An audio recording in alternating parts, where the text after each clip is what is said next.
we work from 8 up to 8 in the evening, doing meetings and doing everything that we can do just to keep our country sufficient in supply and monitor the prices.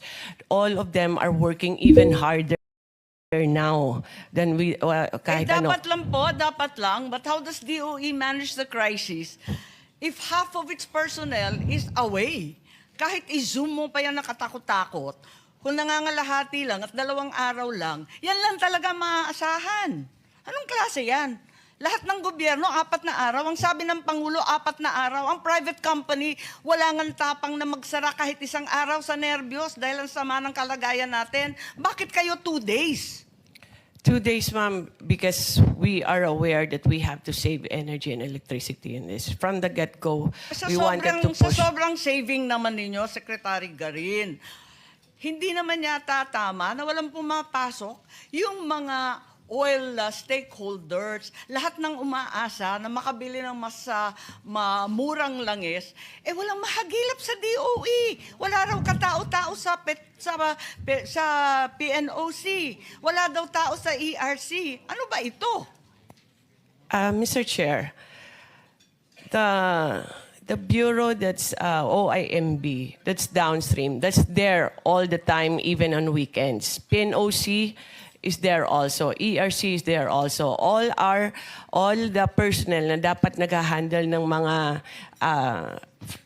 frontline natin, nandyan, Mr. Chair.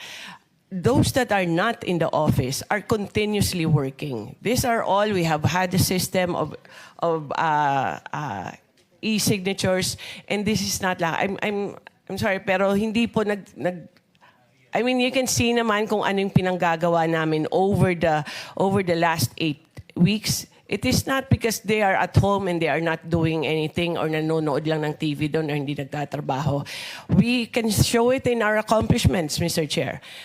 Lahat po sila overtime yan. Hindi po nagtigil ang trabaho dahil work from home. The objective of work from home is not to stop working. It is to become more efficient. Ngayon po, we are trying to save for the country para Hindi ba sinabi ng Pangulo na 4 days? Bakit kayo kinalahati pa yung 4 days?